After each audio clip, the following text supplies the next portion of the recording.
Hola amigos, ¿cómo están? Bienvenidos a este nuevo sector tertuliano con EIC y en esta oportunidad tenemos a un invitado muy especial, a una persona que salió de acá de la Gabriel René Moreno, es el ingeniero Carlos Enrique Villarroel Bejarano. Ingeniero, ¿cómo está? Un gusto tenerlo acá. No, el agradecido soy yo, gracias por la invitación y para mí es un gusto y un placer estar nuevamente visitando la universidad donde yo me formé. Esta quizás es una pregunta típica que le estamos haciendo a todos nuestros invitados y es la siguiente: ¿por qué decidió estudiar ingeniería civil?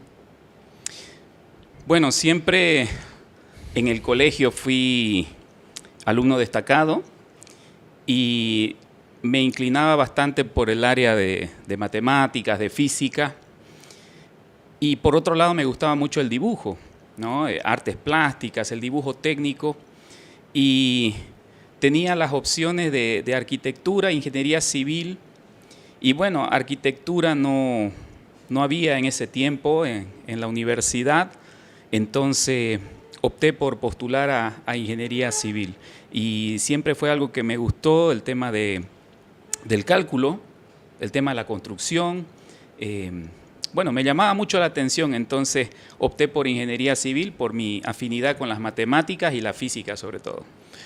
Bueno, es bueno saber esto, ¿no? Pero, ¿cómo ha sido en su época de estudiante? Porque a veces, para los que no saben, el ingeniero es docente en la universidad, en la Univalle, es director de carrera de ahí y ha sido docente en otras universidades más. Entonces, ¿cómo le fue a usted como estudiante? A veces nosotros los estudiantes tenemos un concepto de malo al docente, ¿no? O de miedo muchas veces. Pero ¿cómo ha sido como estudiante? ¿Usted ha tenido los mismos miedos? ¿Ha tenido dificultades? Bueno, es muy interesante la pregunta, ¿no? De hecho, ingeniería pues es de por sí una carrera intimidante. Intimidante digo en el buen sentido, ¿no? Porque tiene un alto componente, como sabemos, de cálculo, ¿no? Matemática, física. Entonces, uno entra pues con mucha expectativa. Yo como estudiante siempre fui sobresaliente en el colegio, en el área de matemáticas, ¿no? Sobre todo. Venía con muy buenas expectativas y la matemática o el cálculo que llevas en la carrera es muy distinto, ¿no? Al menos en mis épocas de estudiante de colegio, no llegábamos al cálculo diferencial en la secundaria, ¿no? Entonces, llegar a la universidad y encontrarme con cálculo diferencial, cálculo integral, realmente fue un cambio bastante grande, bastante fuerte. No era algo que yo estaba acostumbrado y debo confesar algo, ¿no? En mi primer semestre me aplacé en cálculo.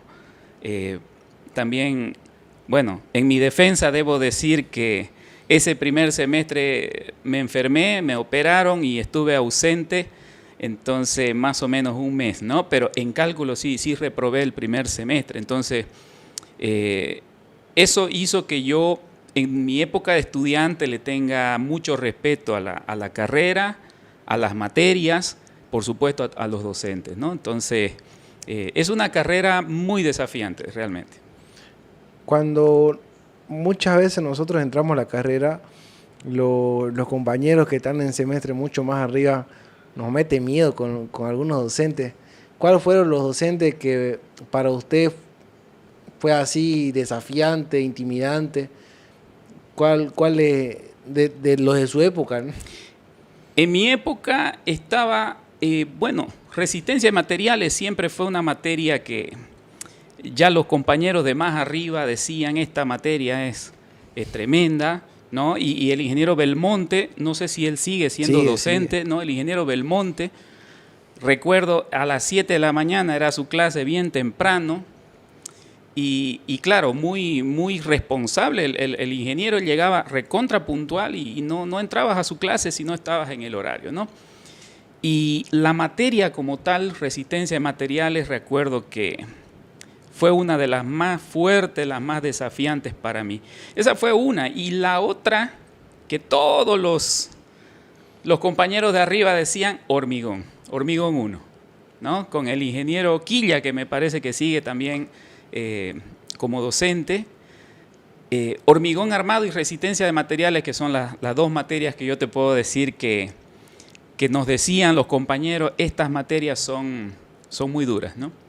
Y para conocerlo un poco más, ¿ha sido auxiliar de Hormigón 1? De Hormigón armado 1, precisamente llevé la materia, bueno, con el ingeniero Quilla, y la verdad es que la materia, bueno, de por sí el ingeniero pues es un experto en la temática, ¿no? Y fiel a su estilo, llegaba pues y sin ningún apunte, ¿no? Y resolvía en pizarra y llegué a tener una admiración por su cátedra, ¿no? Entonces me gustó mucho la materia por cómo nos las enseñaba, nos las planteaba. Llegué a aprobar la materia y decidí postularme a la ayudantía, ¿no? Hubieron varios compañeros que postularon y bueno, gracias a Dios la gané el examen de competencia y bueno, fui ayudante de Hormigón Armado 1 durante 2 gestiones. Buenísimo. Esto, ya una vez salió profesional, ¿sabe? Usted nos decía que se dedicó al cálculo estructural, ¿no? Pero también algo, para los que no saben, también le hace a lo que es YouTube y tutoriales en YouTube, ¿no? Claro que sí. ¿Cómo nace esto? Bueno, en mis primeras épocas, ejerciendo la carrera, entré a trabajar a una empresa, luego estuve en otra empresa, me dediqué principalmente a la construcción, pero vi que un campo interesante dentro del ejercicio de la profesión eran las consultorías, ¿no? Entonces, bueno, decidí especializarme, ¿no? Y para eso, pues, me inscribí en un diplomado. Curiosamente, el diplomado era en pavimentos, no era en el área de estructuras. Me inscribí en un diplomado en pavimentos, ¿no? ¿Y por qué? Porque había mucho campo laboral en cuanto a consultorías en el área de vías en esa época, ¿no? Entonces, hice algunas consultorías en el área de vías y también empezaron a llegarme algunos trabajitos de cálculo estructural de edificios. Entonces, tengo, bueno, varios edificios calculados, estructuras metálicas, alguno que otro puente por ahí. Entonces, fue un campo que me gustó mucho, el tema del análisis estructural y la presentación de proyectos, ¿no? Entonces, y fruto de eso, bueno, ya también empiezo a especializarme en herramientas informáticas, ¿no? Los software que manejábamos en aquellas épocas, en las primeras épocas, mejor dicho, manejábamos el AVE-Win, que fue el precursor del programa que ahora es el RAM Elements, ¿no? O RAM Advanced, que también se llamó hace algunos años atrás. Entonces me especialicé en algunos programas de computadora, pero algo que siempre me quedó ahí en la mente, y esta es una anécdota que la tengo bien presente. En mis épocas de estudiante, cuando ya estaba casi por egresar, el ingeniero Tito Romero nos dio una conferencia sobre escaleras lanzadas en voladizo. Bien me acuerdo del título, escaleras lanzadas en voladizo, ¿no? Y esa temática pues no la vemos en la carrera, no, era un tema nuevo. Y él trajo su computadora y nos hizo una demostración de la modelación de una escalera en 3 dimensiones. En aquellas épocas pues era una cosa espectacular ver eso, ¿no? Y el comportamiento de los esfuerzos de una escalera que está en voladizo, ¿no? Entonces empezó a ponerle sus cargas y todos los estudiantes, los compañeros, estábamos ahí impresionados de ver eso, ¿no? Y claro, la pregunta lógica, porque nosotros solo conocíamos AVE-Win, alguno que otro por ahí escuchó del SAP 2000, ¿no? Y estaba entrando el CIPECAT, bueno, ¿qué programa es, no? La pregunta que le hicimos al ingeniero y nos dijo Robot Millennium. Entonces ya desde aquellas épocas, te hablo más o menos del año 2001 posiblemente, ya desde aquellas épocas me quedó el nombre del programa, Robot Millennium, decía, ¿no? El ingeniero. Entonces, Y claro, a mí me gustó cómo nos explicó y nos mostró el comportamiento de la estructura. Entonces, volviendo ahora a la pregunta que me dices, ¿no? Con el tema de YouTube, justamente ahora yo tengo un canal en YouTube donde enseño a utilizar esta herramienta que ya no se llama Robot Millennium, se llama Robot Structural, ¿no? De la compañía Autodesk. Entonces, primeramente decidí hacer un libro, ¿no? Escribí un libro sobre las herramientas básicas de este programa, porque no había mucha información, había muy poca información, al menos en castellano. Mayormente la información de este programa venía en inglés o en francés. Entonces, de forma autodidacta empecé a estudiarlo el programa, escribí un libro y bueno, lo comercialicé, ¿no? Tengo por ahí en mi biblioteca unos cuantos ejemplares ahí impresos y la verdad que me fue bien con este libro. Decidí utilizar un canal de YouTube o abrir mi canal de YouTube para hacer pequeños tutoriales, pero mi intención primaria era hacerle publicidad a mi libro. Entonces, mire cómo se va dando la cosa, ¿no? Mi intención nunca ha sido ser youtuber, sino hacerle publicidad a mi libro. Entonces, yo hacía un pequeño tutorial, ¿no? De alguna herramienta del programa y en la descripción le ponía compra mi libro, ¿no? O mira mi libro o tal cosa, ¿no? Entonces, y bueno, de esa manera nació mis tutoriales, mis pequeños cursos que doy en el canal de YouTube y ha ido creciendo. Bueno, gracias a Dios ha ido mejorando al punto de que ya los mismos suscriptores me decían, queremos otro libro. Entonces escribí el segundo libro del programa, ¿no? Enseñando un poquito ya orientado a la parte de estructuras metálicas. Así que lanzamos el segundo libro y como siempre el canal de YouTube lo utilizaba para hacer de alguna forma cierta publicidad a estos dos libros, ¿no? Y al final, bueno, me quedé con el canal y ha ido aumentando la cantidad de suscriptores y yo soy el primer sorprendido de que eso haya ocurrido. Una anécdota en lo personal. Yo el anterior semestre estaba cursando una materia donde el docente nos dijo que hagamos un proyecto en robot. Yo la verdad no sabía robot, era la primera vez que usaba y aunque no lo crea lo hice 6 veces porque apretaba cualquier cosita y siempre borraba algo. Y en una de esas entro a YouTube para poner cómo se hace esto, digamos, ¿no? Y me aparece su canal. Y aquí le lanzo la otra pregunta. ¿Cómo es entrar a lo que es la parte antisísmica? Porque he visto que también tiene tutoriales de eso y tiene un libro de eso. Siendo que en Bolivia quizás no se lo toman tanto eso. Bueno, como yo al menos desde que tengo uso de razón no he visto un temblor acá. Pero ¿cómo se mete a ese campo?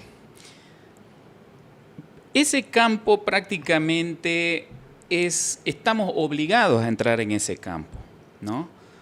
Desde el punto de vista siguiente. En Bolivia existe actualmente, bueno, una guía boliviana de diseño sísmico que se ha ido actualizando. La última versión ha salido el año 2020. Pero esa guía ha sido, bueno, reformulada o replanteada para convertirse en norma. Entonces, sabemos que cuando ya un documento se eleva a rango de norma es de carácter obligatorio, ¿no? Entonces, lógicamente, si tenés algo que te obliga a entrar al diseño sismorresistente, no podés hacerte a un lado de eso porque llega a ser una norma, una ley, ¿no? Entonces, prácticamente por obligación estamos tratando o ingresando, mejor dicho, en este campo del diseño sismorresistente. Y lo que decís es verdad. Alguna vez se ha sentido pues, un temblorcingo, digamos, en Santa Cruz, pero más de eso no. Aquel famoso terremoto de Aiquile, quizás, ¿no? Hace cuántas, casi ya, me imagino que 2 décadas atrás, ¿no? Quizás un poco más incluso, pero más de eso no ha habido, ¿no? Sí sabemos, por ejemplo, que en Cochabamba la tierra tiembla bastante seguido. No son terremotos, ¿no? Pequeños temblores, movimientos, pero que no representan, al menos todavía, un peligro así crítico, digamos, para las estructuras, ¿no? Sin embargo, como digo, si esto llega a ser una norma, que de hecho está encaminado a eso, vamos a estar obligados a hacer diseños sismo resistentes. Y ahora, usted es parte de la comisión de la norma boliviana. Antes de entrar a ese detalle, ¿cómo llega ahí siendo un estudiante, ¿no? Porque a veces nosotros salimos de la carrera y bueno, he preguntado a varios compañeros que ya son profesionales, tienen miedo o no saben por dónde empezar, digamos, ¿no? ¿Cómo es que llega a redactar la norma? ¿Qué se necesita para hacer eso?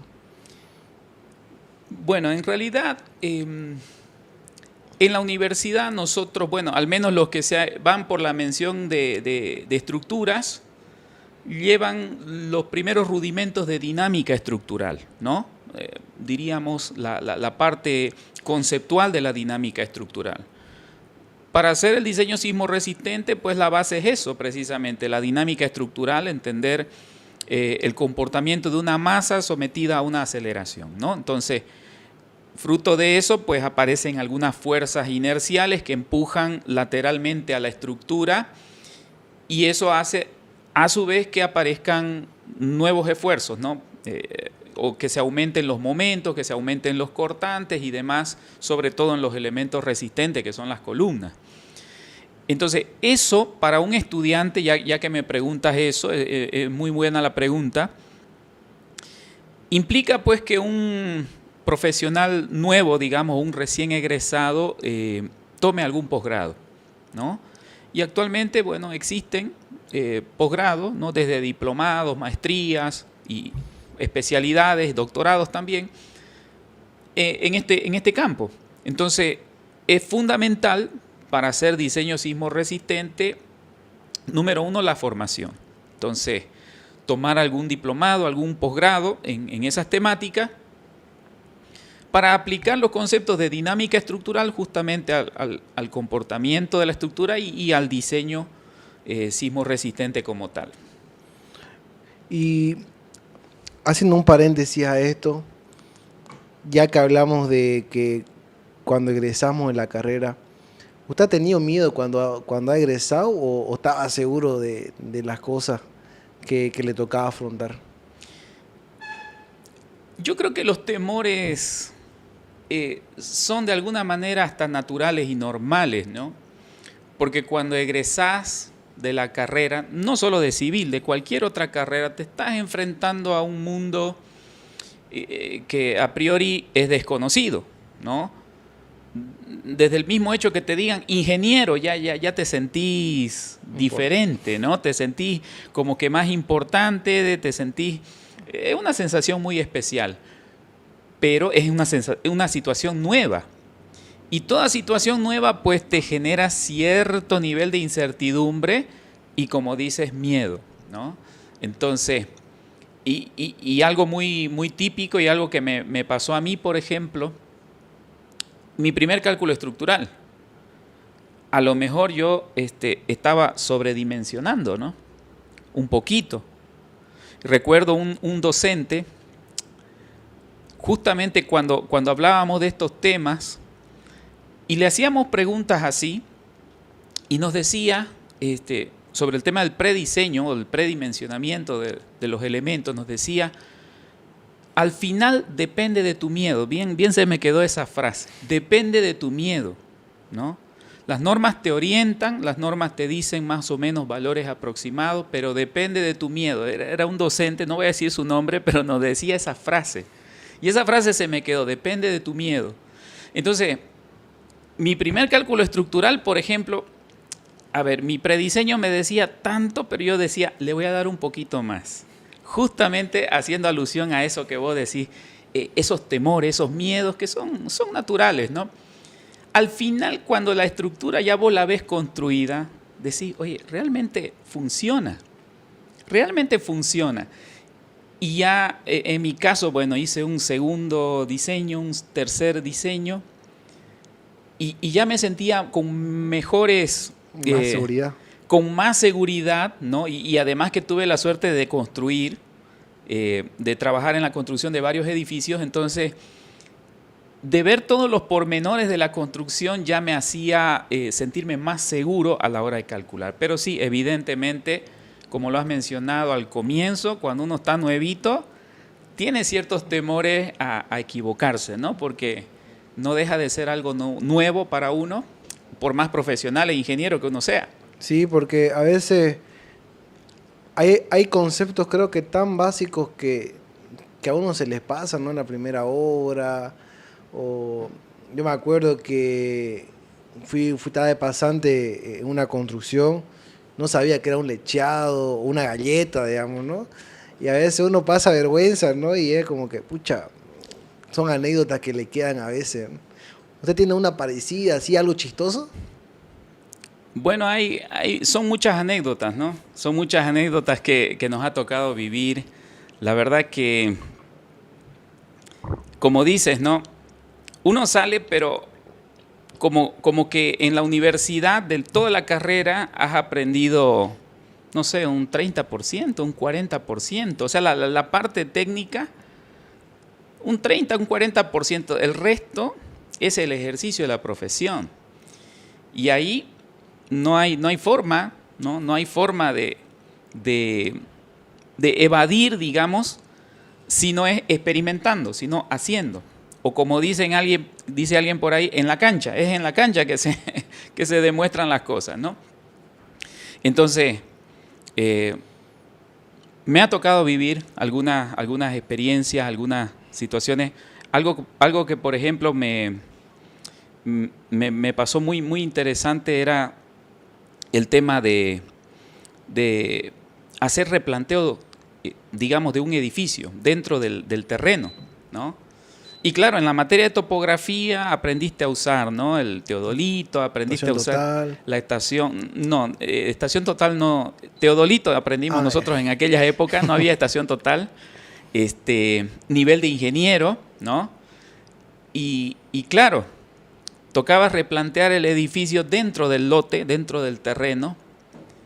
Y yo estaba... O sea, sabía usar el teodolito, sí, sabía usar el nivel de ingeniero, pero nunca había hecho un replanteo. Entonces, y me encontré en esa situación de no poder hacerlo yo, ¿no? De no poder hacerlo yo. Entonces, se tuvo que contratar a alguien que haga eso, ¿no? Era un edificio con una forma un tanto irregular. Entonces, yo no me animé a hacerlo el replanteo, a pesar de que yo sabía... usar exactamente, sabía usar los equipos, pero no me atreví yo a hacerlo el replanteo, ¿no? Con los equipos que habían. Entonces, y claro, son vergüenzas que uno pasa a lo mejor en su momento, pero es que la experiencia es lo que te falta, ¿no? El conocimiento teórico lo puedes tener, pero la experiencia in situ, en obra, esa es otra historia. Dentro de su experiencia, usted hizo varios cursos en software. ¿Con cuál se queda? ¿Cuál es su favorito y por qué? Bueno, sí... Cada uno tiene lo suyo, ¿no? Claro, es difícil decantarse por uno en particular porque son varios, ¿no? En el caso de estructura, que es mi campo, actualmente, por temas académicos, yo más opto por el Robot Structural, ¿no? Pero sí he utilizado desde AVWing, he utilizado SAP 2000, he utilizado CPCAD, he usado RAM Advance. Bueno, pero ahora por temas académicos, pasa que Robot Structural es un software que te muestra los resultados de forma muy didáctica. Entonces, una herramienta que yo veo muy recomendable, sobre todo si uno es docente, ¿no? Porque ahí, por ejemplo, te muestra de forma muy, muy didáctica los diagramas, los esfuerzos, las reacciones, todo, ¿no? Muy bonito y muy fácil de visualizar. Y después en otros campos, pues, lógicamente hay software, ¿no? de toda naturaleza, tanto más ahora, sobre todo para planificar, para hacer seguimiento, ejecución de obra, herramienta fantástica, ¿no? El área de hidráulica, ahí sí que estoy un poco más ajeno, ¿no? Salvo algunos cálculos que he realizado, pero más del ámbito hidrosanitario en edificios, ¿no? Entonces, muy importante el manejo de software, y tanto más ahora que estamos con la tecnología BIM, ¿no? Con la metodología BIM para el diseño, la documentación, el seguimiento de proyectos. Entonces ya esto se ha vuelto mucho más integral, y eso demanda que cualquier estudiante de ingeniería civil o profesional ya ingeniero civil aprenda estas herramientas. Ya hemos hablado prácticamente de la parte de sus trabajos como ingeniero, pero ahora como docente, ¿qué tal la experiencia? ¿Cómo le ha ido? ¿Alguna vez, por ejemplo, se ha acordado de sus épocas de usted? Yo le entiendo a este docente ya por esto. ¿Cómo le ha ido? Claro, claro que sí. Esa es una pregunta muy interesante, porque cuando estás al otro lado ya es... Ya no entiende, ya, ¿no? Claro, ya, como dicen, ya es otro el cantar, ¿no? Claro, en mis épocas de estudiante miraba a algunos docentes, observaba cómo explicaban, cómo enseñaban. Algunos eran muy talentosos en aspectos pedagógicos, ¿no? Además de dominar la materia. Otros a lo mejor no tenían tantas herramientas didácticas o pedagógicas. Entonces, y claro, yo estaba de auxiliar de cátedra, y yo decía, si alguna vez yo voy a ser docente, quiero enseñar bien, ¿no? O sea, no solamente transmitir un conocimiento o tener un conocimiento, sino transmitirlo bien. Entonces siempre me quedó ese deseo de manejar el aula como debe ser, ¿no? Entonces, y claro, me puse a practicar y ensayar durante mis épocas de auxiliar de cátedra, y gracias a Dios tuve la suerte ya de entrar a la docencia, ¿no? Estuve ya en docencia. Primero empecé dando cursos de formación continua, ¿no? En nuestra universidad, en la René Moreno, y también en algunos institutos. Entonces ahí empecé a hacer mis primeras armas, digamos, en docencia. Y luego pues ya empecé a postular a universidades, y bueno, a partir del año 2013 ya vengo en la docencia universitaria, ¿no? Entonces, y claro, ahí me ha tocado impartir materias en las que en su momento, como mencioné hace rato, resistencia de materiales, que era una materia que a mí me impactó mucho en su momento como estudiante. Luego me tocó estar al otro lado como docente de resistencia de materiales, ¿no? Entonces, pude entender, ¿no?, el nivel de exigencia de quien fue mi profesor, porque la materia en sí es exigente. O sea, la materia de por sí demanda mucho del que está aprendiendo, ¿no? Entonces, lógicamente trataba de esforzarme en transmitirla, de enseñarla lo mejor posible, ¿no? Entonces, he tenido la suerte de impartir la materia, las dos materias que te mencionaba, que eran resistencia de materiales y hormigón armado. He tenido la suerte de ser docente de esas dos materias. Entonces, bueno, tratamos siempre de dar lo mejor de nosotros, ¿no?, nuestro conocimiento, nuestra experiencia, para que el estudiante pues salga aprendiendo y sabiendo hacer proyectos, ¿no? ¿Tiene, en su época docente, tiene alguna anécdota de algún estudiante que le haya rogado por un 51? No una, sino varias. Y creo que es la parte inevitable de la docencia, ¿no? Es la parte inevitable de la docencia, que hay estudiantes que te llegan pues al 50, que te llegan al 49 en la nota, y siempre es un conflicto cuando hablamos ya en las reuniones de docentes. La pregunta, ¿cómo diferencias a un estudiante de 50 con uno de 51? ¿Cómo los diferencias? Y nadie sabe qué responder, ¿no?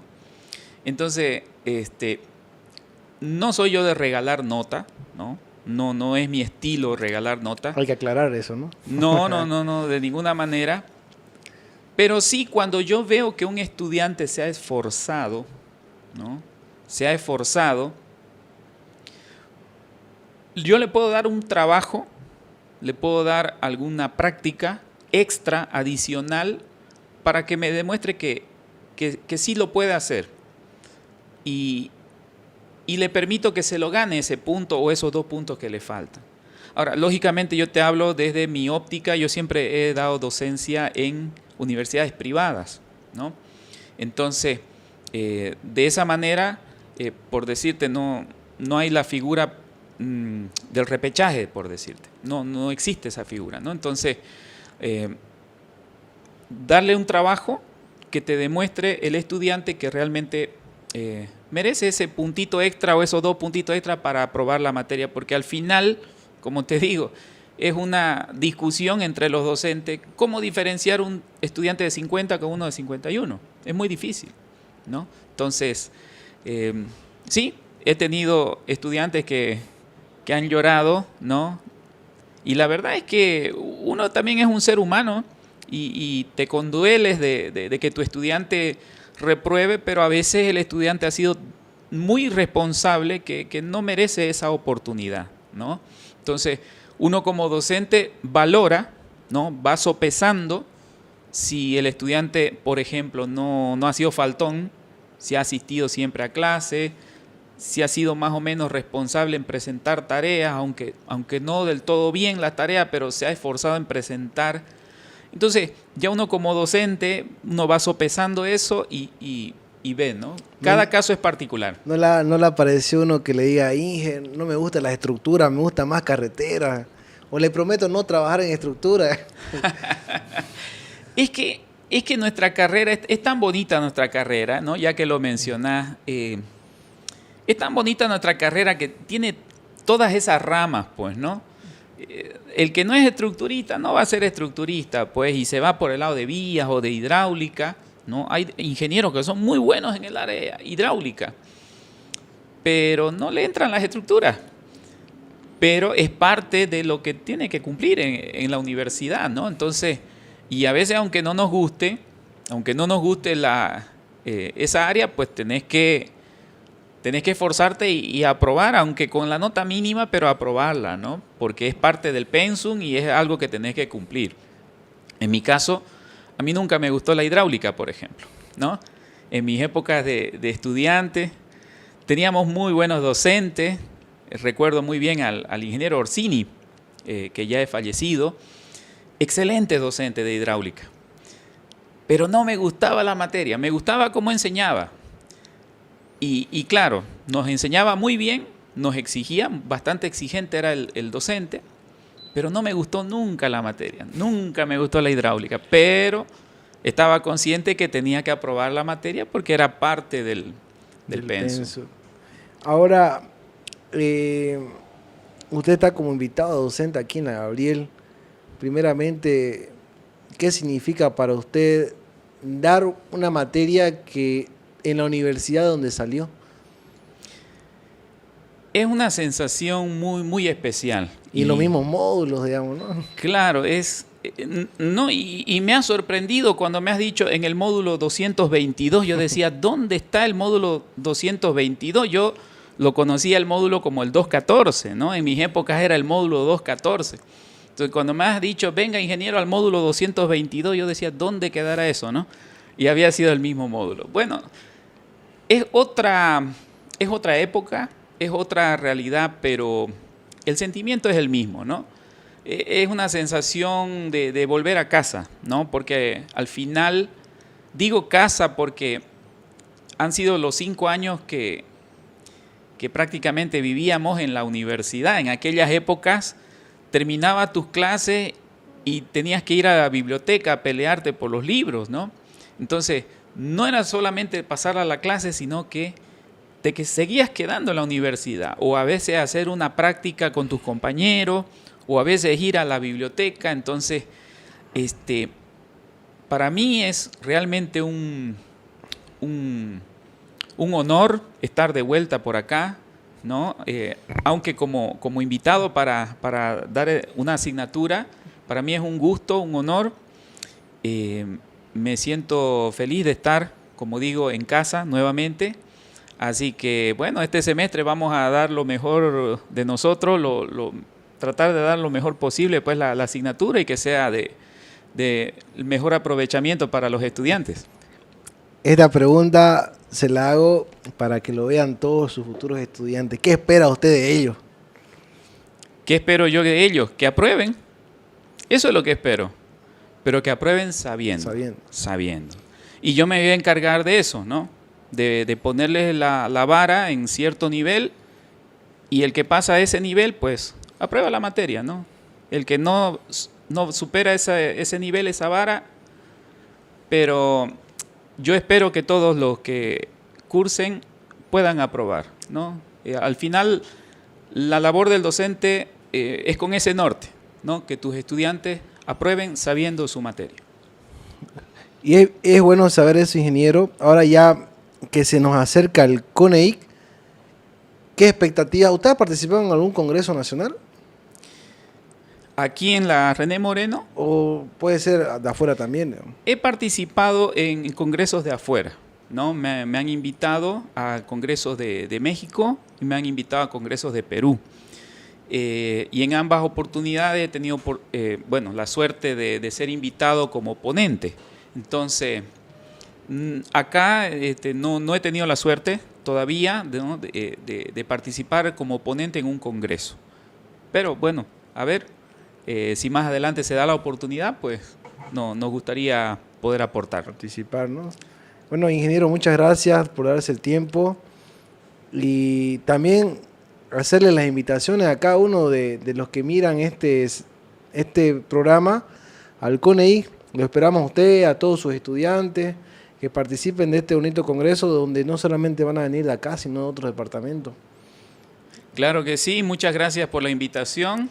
Lo vamos a socializar, pues, con nuestros estudiantes allá en la universidad, para que, de ser posible, pues, participen. Sí.